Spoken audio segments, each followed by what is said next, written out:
Ladies and gentlemen, welcome to another episode of Keeping It Real Estate with your hosts, Collin Schwartz and Chris Pomerleau. Chris Pomerleau. How are you today? I'm so excited to be back in here. I know, it's been a while. I know, it's been too long. It's a good day. The audience doesn't know, but it's been a good month and a half since we've been in here. It's a good reason why we stack some of these episodes. Oh yeah, for sure. Just as soon as you can get them in, get them in. I know. But without further ado, today's guest, political advocate for Bennington, which is also my hometown, Mayor Zac John. Welcome, buddy. Thank you. Thank you for having me. Appreciate it. Yeah, man. Thanks for being here, dude. Danny has been telling us a lot about you. She's a big proponent of just building out Bennington. You know, her and I have been talking about it. I've been a resident of Bennington for the last 2 years. I love the town. I love seeing the downtown grow. So kind of an honor, and also just really excited to have a conversation here about both the growth of the city, but your growth, your path, and kind of what you've done. So yeah, would you like to tell us kind of a little bit of background about you? How'd you get here? How'd you get here? Absolutely. Opportunity to talk about myself. Love it. So I'm originally from Fremont, Nebraska, born and raised, went to Archbishop Bergen High School, married my high school sweetheart. We live in Bennington now. We've got 2 kids, Milo and Andrew. They're twin boys, about 9 years old. I started working with Runza when I was 16. You know, Dad said, hey, if you want to have a car and a phone and nice things, you got to get out there and work. So applied all over town. Runza gave me a shot and took it and run with it. You know, I'm a big believer in loyalty, hard work ethic. And I think if you apply all those things to anything you do, you will be successful no matter what you're doing. Worked through high school with Runza, through college with Runza. 2009, when I was 22, got an opportunity to come manage this location here in Bennington along Highway 36. You know, at that time, I wasn't really committed to a career with Runza. I wasn't quite sure what I wanted to do. I knew I wanted to be my own boss. And at that time, managing was a good opportunity. I thought that helped me build a good resume, maybe stepping stones to the next thing. But again, being a loyalist, you know, just kind of stuck it out and did the best I could at what I was doing. When I got to that location in Bennington in 2009, it was a bit of a sinking ship. You guys in the real estate industry, you probably remember that was a really hard time. The housing industry, the whole economy, everything was tanking. So, you know, competitors of ours were closing left and right. It was a challenge to kind of keep customers coming in and to keep them afloat. But you'll always keep them coming in for that Runza sandwich. Absolutely. Oh yeah. Bread, awesome. Beef, and cabbage. What else could you want? Took every opportunity I could to get involved in the community, to let them know I was a new manager in town and a new face for the company. Got some invites from the community foundation to join them at some community meetings, and kind of made my way in and had some great conversations that were really fruitful with some of the older people who had been around town for a while. And by the way, I've been in Bennington since 2009. I'm still considered a newcomer. So, oh, wow. There's a lot of people who have been around for a very, very long time. So I bet I'm like those damn Californians, me being there for 2 years. Another decade or two will warm up to you. Yeah. Okay. Perfect. I appreciate it. At least I know my place. But, you know, Bennington's very welcoming and warm community, especially to people who want to get involved and who want to try hard and put their best foot forward. Those kind of things are always recognized. And I think that's why in the community of Bennington, we just see so much success, you know, just developing on top of itself. So coming in to manage the Runza there was a great opportunity. After about a year, one of the 3 partners had decided they wanted to get out of the business. It's a franchise location. So there's 3 owners who own up all the stocks in that, and took an opportunity to buy one out and then continued and made an offer to the second partner. And that leaves us with where we're at today. I've got a partner who was actually the person who hired me to start working for Runza 20 years ago. So that's pretty awesome to be a partner with my mentor now. Learned a lot of great things from him, you know, built the store, continued to build success, along the way, getting involved with other people in the community. We saw that there was a real, lack of representation for the business community in Bennington.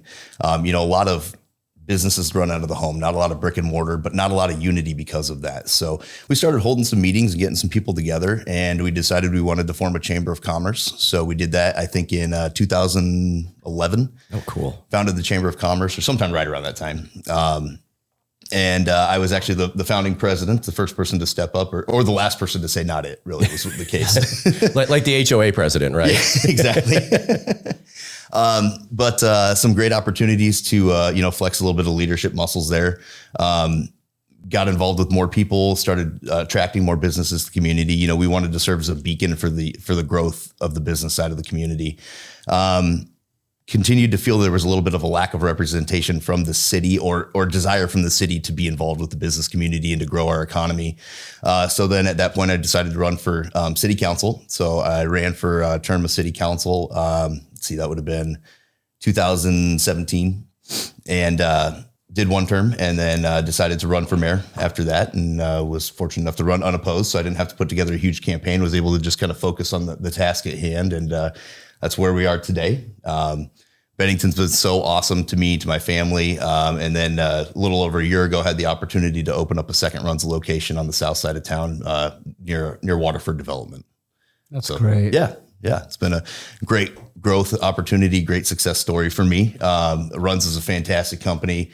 We've got about 95 stores in the whole chain right now. But I'm pretty confident I could call the corporate office and get the president on the phone or, have a conversation with him. First name basis kind of guy. So I really appreciate the small feel, the family values that the company incorporates and brings into the stores. You better answer a call from the mayor. Yeah. The mayor's calling. So question with, did you always have this, I used to work at Hy-Vee. I worked there for 7 years. So, sure. Different, but, service-based industries, you get a lot of, hardworking skills from it and customer service skills. Absolutely. What made you want to go into ownership? And then you don't have to go into the exact details, but I'm always studying businesses on creative structures and how to get into a business.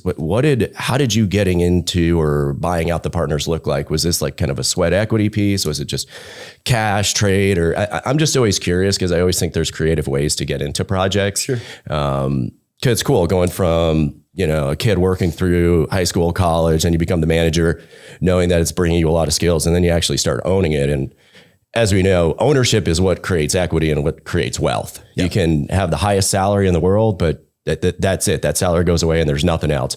You actually have ownership. You can have people that kind of replace you, that you can delegate some tasks. So I'm just kind of curious on that piece of your journey there.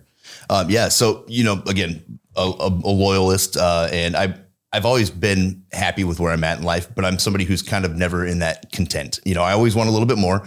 And I kind of believe that we're, you're preaching to us. We know all about that. Yeah. So, and I want to get to a point someday where I'm not necessarily working for my money, where my money's working for me. So, with those kind of goals in mind, I just try to put my best foot forward. I've always kind of lived by the philosophy that it doesn't matter what you're doing, be the best at what you're doing. Not to offend any ditch diggers out there, but if you're digging ditches, be the best ditch digger. Pretty soon you'll be leading the ditch diggers. Absolutely. So, taking that kind of a mindset and still, being open to other ideas and what might come to me down the road, taking advantage of every opportunity I can to, grow myself, to grow my wealth, and to grow my community and the people around me. I think it's really important to try and, bring people up with you. And I think that I've done a good job of that. And that's put me in a position where I've got people in my locations where I can step out comfortably, have people, who can come to me for the questions and the answers that they have, but ultimately can do the job for me so I can step back and enjoy a little bit more time and look to new opportunities down the road. Yeah. And then so can they. Yeah, absolutely. That's what you did. Absolutely. And I'm a firm believer in giving people the opportunity to be successful and to grow and to kind of be there to coach them along the way. So as far as the acquisitions kind of went, the first one was made to me an opportunity just to buy in, cash buy in, and I was able to do that. It was, a lower value opportunity for me at the time because the store that I bought into was just kind of a sinking ship. We had a line of credit, I think, for $38,000 just to make payroll, to keep the store afloat because things were going so poorly at that time. So when I bought in, we had closed out that line of credit. By the time I bought out the next partner, we had paid that line of credit off and we were actually bringing in profits. In real estate, they call that value add. Value add real estate. You find the diamond in the rough in the good location, but that's suffering. That's suffering with operations, and you go in and fix it. Awesome. I'm learning things here too. Yeah.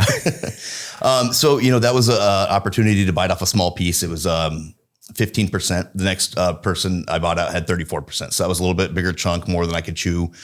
So I needed some help, went to the bank. Thankfully had good relationships with the bank at that time. Local bank?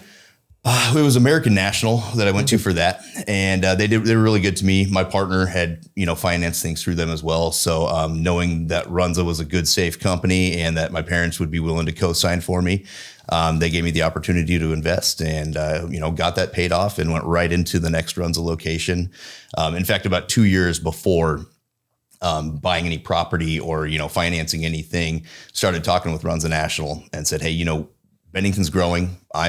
I'm growing my wealth. I'm near a point where I can, finance some more, and we want more in the community. So we started scouting out sites, and Runza's got a whole committee that comes in and helps you with the process. They help us avoid competitors or avoid close vicinity of other Runzas, make sure we're not going to cannibalize ourselves.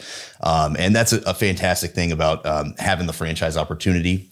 We get to kind of take the best of both worlds. We get to run the store ourselves, but we also get the support from a corporate office. And, I don't want to reinvent the wheel. I want to do something that's been successful. I love having a brand behind me that's been proven successful for 75 years. So, just kind of taking what they've done and then duplicating that over again. So then we went into the opportunity to buy that piece of land about 3 years ago. I did finance with I3 Bank at that time, the local bank in Bennington. And I felt it was very important for me to try my hardest to do business with the local bank. And they were very receptive of that. I'm a firm believer in support local, buy local, think local, all of those things. Keep your money in your community if you can. Try and support your neighbors. And, that's what really snowballs the economic effect in a small town like Bennington. Absolutely. So you actually own the real estate that is associated with Runza? Yes. Interesting. We rent from our first location to Highway 36. That's in a strip mall, and we lease that property. But we own the property that we have at 144th and Ida. We actually own the lot adjacent to us as well, because we had to do some improvements to get to the lot we wanted to purchase. So why put money into somebody else's, property? We decided we're just going to buy it. We'll do the improvements, and then we're sitting on it right now. Yeah, what are you going to do with that lot? Well, we were looking for a couple of commercial investors to come buy it from us. But put a Jimmy John's right there. We've got it lightly listed for sale. We're not necessarily going out of our way to advertise it, but if somebody comes along that we think would be a good neighbor for us, we'd love it. If not, maybe we'll put up a building there in a few years. And is it just dirt right now? Yeah. Cool. Yeah. No, we should talk about it. I mean, once again, we were talking about, around the lake and a restaurant. I have a lot of interest in seeing, as you said, my area of town grow. I mean, your neighbors do better, you do better. I think it's one of like the biggest pride points of what we do. When I think about it, when there's a really tough day, it's like, man, we're housing, 2,700 families, but within that, there's hundreds of people that have steady work because of that. Yeah. And hundreds of companies that have contractors that have been able to flourish their businesses. We've actually had small firms grow to be larger firms to support our operation that are all local. And just there is a little bit of pride about that. Absolutely. To see the help, and just like your employees, you're seeing them grow from the person that's the cashier to grow to an assistant manager, to grow to a manager, and hopefully to a person that wants to buy, some of your equity as you're building 6 more of them. That's my plan. Yeah. I like the way you think. Yeah, absolutely. And I think that's a great great point that you made there. If you stay focused, you build up yourself, and you surround yourself with good people, things come together, they happen right. You start having an effect on others. It's not just a streamlined thing. You've helped branch out other businesses and more growth. And there's some, being in politics, there's a little bit of conspiracy theory sometimes that I'm against opening any other restaurants or things like that in the Bennington community, but I couldn't be further from the truth. I'm a big supporter of that. Anytime we've had competitors come into our community, it just means people think more about staying in the area, dining in Bennington or utilizing services in Bennington instead of going to Omaha and taking their money outside. So absolutely. Because welcome it. Yeah, because what you're probably going to find, say your example, you do get a Jimmy John's in there. It's not likely that somebody's eating at Runza 7 days a week. It's maybe 1 or 2 days a week or 1 or 2 days a month. I know we're there almost weekly. It's my daughter's favorite place. So thank you. Thank you. But you're not gonna take away from that fact. You're just gonna add an additional option. You're gonna have people thinking about that and being more comfortable shopping in their community. Absolutely. Yeah, that's a great way to think about it. What do we talk about? I mean, in real estate, I want to see that restaurant on that lake. Oh yeah, me too. Yeah, let's talk about that, Mr. Real Estate. I think that we just kind of need to see some more density in our area, and that's kind of we're feeling those growing pains right now. And I feel like I said that for the last 6 years about Bennington, but we really are. We're in that explosive phase. You know, we were a hidden gem of a community for a very, very long time. The school districts have brought so much attention to our area, and it's just exploded over the last decade. And where's the cutoff line? Where does it start? I was just going to say, so the corporate city limits in Bennington from Highway 36 down to the Papio Creek, and then from 168th Street to about 142nd area. So it's not a large area. We have about 2,000 people, a little over 2,000 people within the corporate city limits of Bennington, but the greater Bennington area is closer to 15 to 17,000 people. So we have a lot of people utilizing the resources in a small community. So it's a delicate balance. It's kind of a challenge to try and find ways to keep our revenue streams up and also try and keep our property taxes down. So that's really one of my big goals. And the best way to do that, to supplement the property tax needs, is to develop economy and get sales tax revenue. You know, you start bringing outside dollars into your community. One way we're doing that right now, we're working on a blight study to hopefully get some TIF financing going for our downtown district. We want to be welcoming and encouraging of development in the area. It's been a little bit flat lately. I see Danny's pretty excited about that over there. But we're really trying to do the things we can to get the right people in there, and having conversations with some real estate agents and commercial developers about how we do that has really helped us take those next steps and get into the TIF study and the financing opportunities like that to bring in the development that we need. It's been a really good opportunity so far. Good. No, that's exciting. I just real quick educate. I'm a moron, so I don't understand how it. That's it. How We can stop there. But 2,000 people in Bennington, 15,000 in the greater Bennington area. How does annexation happen so that more individuals can be part of Bennington? Is that something that Bennington wants? Like, once again, I really don't know how this works. I'm just curious. You know, people think that if we try to annex, we'll grow too much attention to ourselves from outside communities who then might, Omaha might come annex us. And I don't think that's the case. There's a couple factors that play into annexation. First of all, in our comprehensive plan, we do have annexation, a plan for annexation, and we identify areas adjacent to our community, adjacent to our boundaries that would be able to pull in the near future. Some factors that play into that, though, is the land developable? Is it for good reason to bring into the community? Is there an SID that has a lot of debt? If there is, the community has to absorb that debt and then has to continue to maintain beyond. So if we go into a community that has $15 million worth of SID debt as a small community with no resources or limited resources, that's 4 or 5 times our annual budget. It only comes from property taxes. Absolutely. Then. Gotcha. Yep. And, bringing those extra homes into the community is a great idea, and it brings in more property taxes to our base. But property taxes maintain the community. They maintain your infrastructure, your streets, your safety. When you get into sales tax revenue, then the community can really start to play and start to add some amenities. That's kind of the house money, and you can get creative with that. And then you can start to say, what can we do to build and attract? And then that can have a snowball effect to where, we're working on a Newmeyer farm development right now. It's a 50-acre complex, parks, athletic fields, indoor field house, community center. Those are all things we're trying to put together on that. And those are going to bring in large amounts of people to our community, who then we want to have the ability to stay in our downtown district, enjoy the day, spend their money, bring the dollars from the outside of the community into our community rather than our dollars leaving the community and going elsewhere. So that's when we really start to turn around. That's when we can really start to impact the homeowners and start to bring those property values down and then provide more amenities along the way. Awesome. That's great. I hope it works. I know it will work out. I can tell. It's, a lot of big picture planning, and I wish that we could just snap our fingers and have all these things in place tomorrow. But the reality is it's a grind. It's a daily grind. I'm very grateful for people who get involved in the community. We've got an awesome volunteer base. And I'm talking people that don't just do one thing. Everybody's involved in everything. I've never seen a community come out and support itself like Bennington does. I mean, people are so proud, that Badger Blue pride. They come out, they're wearing their shirts, and they want to get out and, get involved in the concession stands. They want to help run the community boards. They want to help build out things. And that's great, because you're taking ownership in your community. You're taking ownership in the properties and the area around you. And that's when you see top notch of everything in the community. I don't think it's like nonstop development all the way there now. It is. Yeah. I had some family live out there on 144th and State. Sure. Yeah. Or Ida. And it was a neighborhood that was there for a while. And usually I felt like by the time I was getting to the family member's place, it was kind of done.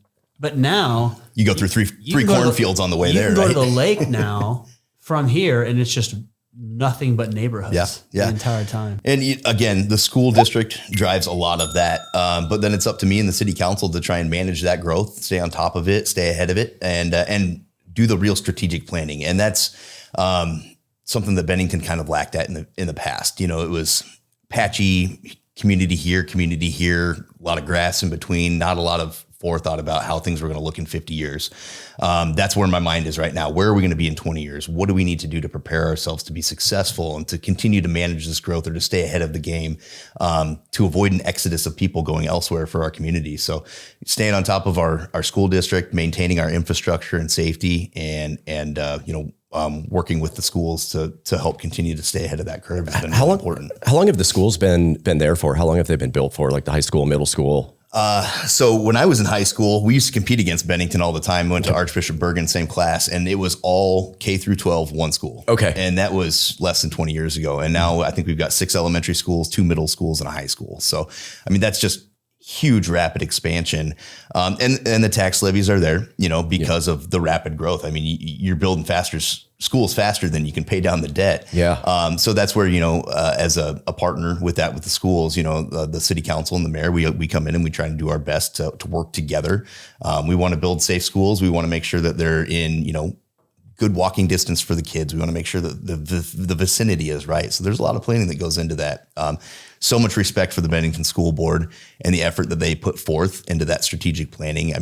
They bring some information to me that, until I get to sit down with the superintendent, I was unaware that there was going to be a neighborhood out here in this area, but they're on it. So it's a great partnership. We work really well together. No, it's impressive because everybody you talk to about the Bennington School District, they just say it's amazing. Like which is phenomenal because it's built around, kind of farmland. Yeah. But it's one of the higher end public schools anywhere. Yeah.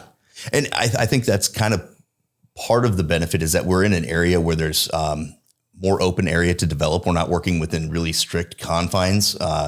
And the strategic planning is a little easier when you've got an open slate. You're not working within a grid that already exists. So that's been something that's been to our benefit. Yeah. This episode is brought to you by Raven. This is a company that we're affiliated with, so our business, 11 Wealth, is a part of this business, and we are so excited for this opportunity. What this is a real estate company that invests into value-add opportunities and in the process actually installs solar implementation into the buildings, and so we decarbonize the atmosphere. We also install low-flow water conservation mechanisms, and we have a social aspect to it as well. Raven allows investors to get into real estate for as low as $250. We have plenty of investors who've invested a lot more than that, but the minimums on this are only $250. There's a 10% return on that money, and it's backed by real estate. So I just really stress people to go to joinraven.com. That's joinraven, RAYVEN.com. Take a look at the website. It's fantastic what we're doing, not only as investors, but obviously for the planet. Joinraven.com, it's phenomenal. Tell me, I'm just curious. So we actually had lunch with the former mayor of Sioux City last week. So I can say that I've sat with 2 mayors in a week. This is pretty, this is interesting. And I just had a question for him. But why did you want to become mayor? And I think I've kind of got the answer from a lot of your answers, but like, what was kind of the final push, and what are some of the things that you really enjoy about it? So coming from city council, I had a lot of knowledge of what was going on. And when I was on council, the ball just really started rolling with community. We were starting to get some momentum. The land that we're doing with Newmeyer Farm Development was donated in part by Nancy Newmeyer, and then the city purchased some more. And I felt like we were reaching a point where continuation of knowledge in these projects was going to be really important. The mayor that was there before me was not going to run again. I felt like I was in a good position to be able to do that and to help lead the community. I've always felt a little bit of natural leadership in myself, and I don't have all the answers. I try to surround myself with great people who can help me along the way. And that's what I do. I just try to surround myself with the best people, which I've been successful with so far. And you're in a great room right now, man. Surrounded by great people. But we all work together. I don't have to have all the ideas as long as I'm with the right people who can help develop those. And I'm learning along the way as I go. I'm having tons of fun with it. honestly, one of my favorite parts about being mayor is interacting with kids in the community, because I get to do a lot of speaking to schools and things like that, talk to them about politics. And it's kind of fun to give kids a little bit of a first view of what your local government does and kind of try and educate. But getting out and working with the people in the community is just great. I'm still very hands-on, a boots on the ground kind of guy. I like to get out and work the events. Bennington days, I'll be lugging chairs and tables out on the street if they need me to. I'll do whatever I can. I just really enjoy working with the people that I get to work with. And yeah, we all kind of build on top of that. Yeah. Is it a big time commitment? It's a voluntary position. There's no salary for myself or the city council members. So with that understanding, we still put in as much time as we can. I'd say 5 to 10 hours a week for me, which is manageable. Yeah. Yeah. I was going to say, because with your businesses, what do you spend there? What is what's your growth focus? You've built these things, but it seems like you've already got it in back or the front of your head that you're going to have more of these things. So what's kind of, within the first 10 years of being a manager with Runza, they do have some requirements, even if you're franchisee and things, they want to see you in the stores more often and working. But now that I've kind of paid my dues and, have kind of built to that point, I'm looking forward to an opportunity to kind of step back and macro manage more and be a little bit less hands-on and continue to look to the next goal or the next thing in life. I'm sorry, what was the question initially? Like a restaurant on the lake. Yeah, a restaurant on the lake. No, just curious what your energy is being put towards and kind of where you see yourself in the future. Yeah. So yeah, I'm not doing 80-hour weeks anymore. When you first open restaurant life or retail, it's crazy. It's whatever it takes to get the job done. Absolutely. Right. And that's the way I live everything that I do. So, but I finally been able to step back, to a regular 40-hour work week. I'm able to take myself a little bit more time with my family now. After last year was a little bit crazy. But we're well established in both locations. In fact, my assistant general manager is at Runza University today. His last day. He's graduating today. Nice. They've got a great training program. They we send people through, and I just look forward to an opportunity to continue to build those people underneath me, and we call it building the bench. You get to a point where you've got your foundation established. You've got the supervisors in place. You got the managers in place. Then what's left to do is to continue to hire the new people who you hope to establish and develop along the way. And that's one of my favorite things about working in the restaurant industry is I do get to work with a lot of young people. Hiring a 14-year-old that sticks with you for 4 or 5 years, and then you get to see them grow into an adult, go off to college, start a career of their own. That gives me a lot of pride. That gives me a lot of satisfaction to see them develop and become, successful people down the road. Because Bennington doesn't have a whole lot of opportunities for young people, so I kind of look at us as a workforce development for the community. Yet. Yet. We're continuing to grow with that. But it's been really awesome to do that. And I really enjoy working with the young people, getting them in and developed. But now I'm focused on hiring the younger people, developing them and keeping them, and retention is big. Yeah. Easier said than done these days, because we have a very competitive workforce in Bennington or in Nebraska, with lower unemployment wages and things. It can be harder to attract people, but I think once you get them, you got to kind of try and retain them and develop within. Have you seen a big shift since COVID? I mean, and maybe even, I don't know if you want to talk about those days, but it's kind of interesting because, it's been so long. I feel like we're out of it, but there's still plenty of ripple effects, whether you call it COVID, whether you call it all the money stimulation, and now the inflation, and now wages that are going through the roof, and just all these different things. But I guess how did you handle that situation? It was day by day different. It was a crazy, unique situation, but a big thing that we did from the Chamber of Commerce, from the city government, was to try and promote a little bit of comfort, stability in people, and then remind them that your local businesses are still open. Support your neighbors, get out there, do your best to help each other out. And it was a difficult time to navigate, closing down dining rooms, running drive-through only, those kind of things. At no time did I ever try to be an innovator of anything. We kind of waited and saw what was happening and developing around us, and then played our best cards after that. And nobody knew it was going to happen. Nobody. Exactly. And, in the restaurant industry, it was a challenging time. In the city government, it was a challenging time. Nobody in, this recent history has lived through anything like that. So looking back, I think that we've seen some of those side effects taper off. I feel like we still are dealing with some of the social aspects and maybe some of those just lingering things. But, we got to get back to it. We got to kind of put those things behind us and continue to move forward. And I think we're catching up on things. Distribution chains were a mess for a long, long time. They still kind of are. Yeah. And I'm sure in the real estate game, you guys felt the supply chain. Just so odd too. Yeah. And it's so odd that it still lingers on, that it's yeah. I don't understand it. Well, in your industry, I mean, you guys had surpluses of money back there ready to go, but nothing to do with it at sometimes, I would imagine. Yep. And then property prices just doubled. It seems like. Yeah. Just within a year or 2 years. It's wild. I'm happy to say that we're starting to see some of the cost effects of that taper off. The supply chain did affect a large amount of, the supply and demand. So, goods were more expensive. We're starting to see a lot of that stuff taper back a little bit. So hopefully there's more relief coming and we can stay strong as an economy.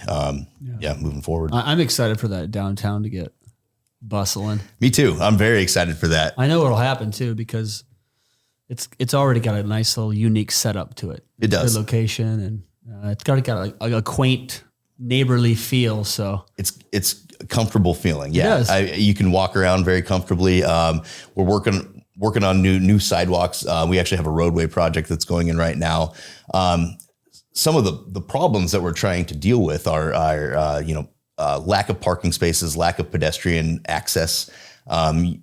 The downtown area in Bennington's more than 100 years old. It wasn't designed for cars of today's status. It wasn't designed for heavy traffic. So we're working on trying to redevelop some things as we can, and we're working to do our best with the space that we're allowed, and getting creative with how we can bring people into the area comfortably.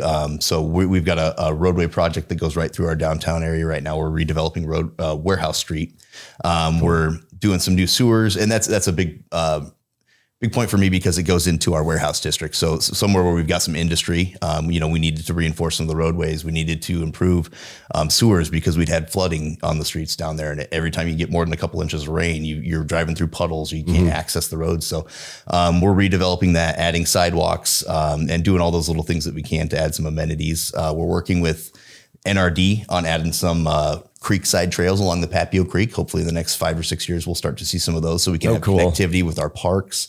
With Newmeyer Farm being a little bit disconnected from our downtown, but something that can attract 1,000 people into our community a day, we want to make sure that they have the ability to access everything by foot. So there's strategic planning going into that, how we get our trails to connect from, a farm park 3 or 4 blocks away to our downtown district and make people feel comfortable to travel along that, not having to travel across any major roadways and things. So real life Sim City. It really is. Yeah. Did you used to play? Did you play Sim City? Of course. Okay. I was more of a roller coaster tycoon guy. Okay. Gotcha. That's awesome. No, I'm just picturing it, the evolution of it and the phasing out of old technology. The fact that you said, downtown Bennington's 100 years old. Yeah. Cars were very different then, or few or far between. And so now having to go and reinvent that with kind of what you already have is not only costly, but difficult, I imagine. Yeah, absolutely. So that's why working with, great development people who can help us identify how we do that in an affordable way, how do we bring in and make it attractive is really important. And I don't have all those answers. So pairing up with people like you and getting those answers are important for me. There's a lot to be said about that. I mean, I think that Collin and I would say that on everything we've done in our own lanes, we're surrounding ourselves with the best we can because it's impossible for one person to know anything. Absolutely. I think being this is a guess sitting here, but I can only imagine being a mayor that basically is the perfect scenario where you have to surround yourself with subject matter experts in every single area because nobody will get anything done. Absolutely. And we've got great community members who have some industry skills who volunteer their time, volunteer their skills and their efforts. But JEO engineering firm represents us. They do a great job with small communities in the area. I'm so happy to be able to work with them. Great legal representation. And we've just got great city staff. I'm really happy to be hands-on in some of the hiring processes. I'm by no means a micromanager with our departments. They've got their own jobs and they're fantastic at what they do. But just surrounding yourself with the right people, creating that kinetic energy, iron sharpens iron. So that's a good philosophy that I like to live by. Yeah, absolutely. What do you, So it's interesting. I mean, so we both have young children. I've got a 3, a 5, and 8-year-old. You said you have a twin 9-year-olds? Almost 9. Yeah. Almost 9. When you go to the schools, what do you tell kids? What do you tell kids about politics, or what do you? I ask them, do you guys know what taxes are? What does Daddy do at work? Complain about taxes. Yeah. Well, I'm the guy who spends that money for them. But I let them know that we're here to help represent their needs and their concerns, and that we're here to help make sure that they've got good streets, good running water, good sewers, and that they're safe, and that we want them to be happy and healthy, and that those are our goals, and we try to find ways to continue to accomplish those goals. That's a great way to explain it. Yeah. Who would you encourage to get into politics? So as a former class representative and treasurer, of course, Here we go. I think I can talk on the issue. I'm kidding. I'm totally kidding. But who do you encourage to get involved into, Chamber of Commerce or anything like that? And what should their expectations be, or because you have to have a giver mentality that Sure. You're going in and you're a person that wants more out of life. And you want things to be better because you have the basically the energy to do so. I mean, at the end of the day, it's all about time and energy. Absolutely. And you don't have to be a political science expert to get involved in politics. You got to be somebody who's concerned, somebody who cares about the future, somebody who wants to do good things and do right. And, it doesn't have to be a city council position. I mean, there's so many community organizations out there in every community. And I guarantee you there's holes in their boards. There's holes in the organizations. They need people. They need bodies. I mean, anybody who can, move things around to help set up for events, anybody who can help connect people. Networking is a huge part of success today. Knowing the right people and getting the right people involved. So having those right conversations. So I would encourage anybody who's really got a little bit of knack or concern or desire to get involved to get out there and do it. Because if you don't, odds are nobody else is going to either. So if you want to get something done, you got to be the change you want to see in the world. That's a really good philosophy. I think it's one that's been hard to, instill. And you just start realizing at a certain level of adulthood that when you're a child or when you're growing up, you think everything's just done. Like the world is what it is and it's running smoothly. And as you become an adult, the less you assume that and the more that you're proactive in making those decisions to either help your community, help your neighbor, build businesses because you think you can solve a need, even if you think the need has already been solved. There's always an ability to do something better, do something different. And it just takes kind of just getting started. It's like you said, just because there was you said there wasn't a Chamber of Commerce before you. Yeah. And it just took the right people sitting down together in a room to figure it out and, to navigate through it. And, I'm very proud to say that the chamber today is far above and beyond where it was when I was the president, 4 years ago. And I think that's awesome. That's a legacy thing for me. And I'm so proud of what they're doing, what they're accomplishing. And I can't wait to see what the next generation does. I mean, it's only going to get better and better as it grows.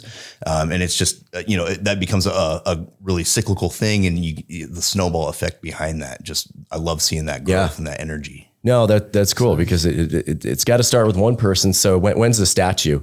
I'd rather them spend money on something else. All right, but if they had enough, Collin's asking for himself. If Google goes downtown and starts employing all these high tech jobs and everything, we can get a statue, right? Okay, perfect. No, I appreciate it. Well, we've got one final segment. The final 3 with CNC. All right. This is the final 3 questions with Chris and Collin. Every episode, we like to ask 3 questions. They vary each time. One that I typically always ask or like to are, what are your daily or weekly habits? What are some things that keep you motivated, keep you going, that allow you to function at such a high level? Checking in, regularly scheduling. I mean, I put everything into a calendar. I make notes all the time, whether it's on a piece of paper, whether it's in my phone. There's so much stuff going on all the time. It can be easy to let things slip. But if you write it down, making notes, just trying to set a schedule, keep that schedule. Doesn't always happen, but you have to kind of keep those in mind. And, I keep a to-do list every day. I probably add 4 or 5 things to it, and I might only knock off 1 or 2 every day, but I'm still continuing to build that list. I hear you on that one. And, eventually some things that have been on there for a week, maybe it's not important. That drops off. And that's a way to prioritize some of those things as well. You've got everything in front of you, but you don't necessarily have to. It doesn't always have to end in the way you thought it would, but you kind of can prioritize and set your goals right with that. That's one way I stay organized. That's great. Good Also, deal. my wife is amazing. She runs the household and gives me the opportunity to do the other things I do. Cool. Yeah. I hear you on that as well. So what's one piece of advice you'd give to that 16-year-old Runza employee who maybe doesn't know they want to be mayor someday, but maybe just a piece of advice of like what's a characteristic or what's a piece of advice that would help them continuously build themselves and get to the next level in their life? Network, meet new people, don't burn bridges, don't close any doors, keep an open mind. If you start getting too narrow-sighted at too young of an age, all of a sudden you start closing yourself up to opportunities. And like I said, I didn't know I wanted to be, where I'm at today, but not saying no to things that were coming at me in a smart way, and being welcoming of the opportunities is why I've had the opportunities that I've gotten. You take one and then another one arises after that. But if you shut one down, you might have closed yourself off to 4 or 5 future opportunities. So I say keep an open mind and build those relationships. I like that. That's really good advice. That's really, really good. I think now more than ever, people just getting online and they say, this is the only bucket and these are the only people I will ever associate with. And that's my thinking forever. When in actuality, the thought process across those is maybe similar and there's a lot of similarities that can help each other. So that is great advice. Okay, which one? Adversity. How do you deal with adversity? Just keep going. I mean, if you're going through hell, you got to keep going or you're stuck there. Right. So, that's what my wife always tells me. She's a smart lady. But yeah, you got to keep at it. You got to understand that there's always going to be challenges. Reach out and ask for help when you need it. Don't be afraid or ashamed to ask for help. And I think a lot of times people in leadership positions forget that it's okay to do that. Sometimes you got to reach out to somebody below you. Sometimes you got to reach out to somebody adjacent or above you to ask for help. Don't be so full of pride that you can't do that. Humility is an admirable trait in my opinion. Gosh, I think it's a golden nugget right there. That's really, really good. Well, thanks for coming on. Yeah. Thank you guys for having me. This has been a blast. Yeah, this is fun. And I do want to discuss more because just coming on here, Danny's been bugging me, but I would like to get more involved in the community and everything. And I mean, selfishly, I've seen new businesses come and now I've got a really good ice cream spot downtown and I eat there at least once a week because I love ice cream and I no longer have to DoorDash my Cold Stone and I can just go straight there and me and the kids can go have some cup and cone. So more businesses and more opportunities downtown really excites me as well. There's definitely more to come. We've got so much attention in the downtown area and actually our highway business district as well. We've got some light industrial commercial stuff that's zoned on the north side of town and we've got somebody bringing a plat to us with that real soon. So I'm really excited about that. And I already texted Lindsay Adam and told her that you'd be ready to sit on the board of directors for the show. Oh, okay. Good. There we go. But we can also talk about buying that land or developing something together, which you own. It's next to Runza. Absolutely. So, yeah. I'm open to any opportunity. So cool. Yeah. Awesome. Definitely. Thanks, Zac. Thank you guys very much. All right. Appreciate it. Cool.